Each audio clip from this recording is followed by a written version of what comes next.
Mentalism, Magic Tricks, Deception, and Mental Games. Written by Jeecks.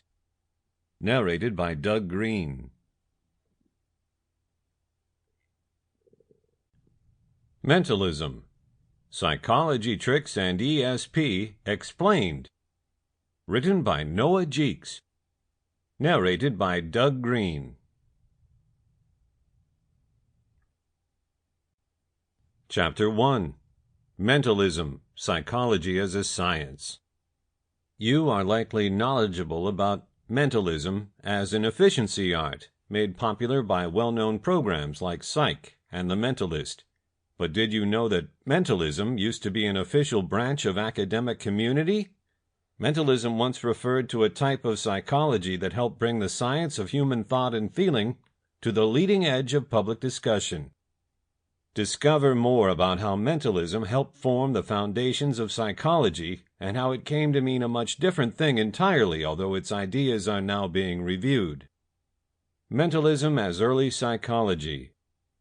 Mentalism started as a spin-off of philosophy, led by intellectual leaders like René Descartes, Baruch Spinoza, and Immanuel Kant.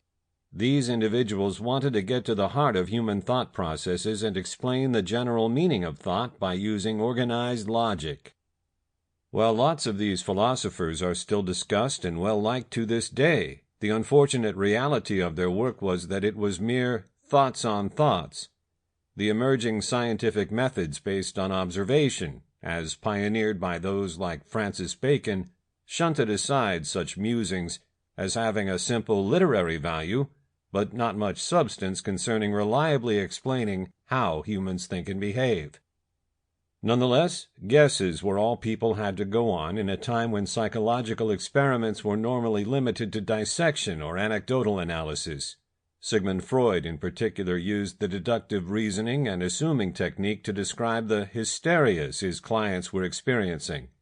Between him and Carl Jung, anecdotes and patient observations formed the backbone of what would later become contemporary psychology.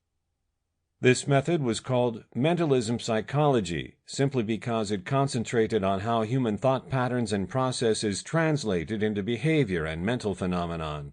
Later American psychologists like William James carried on this legacy. Enter behaviorism.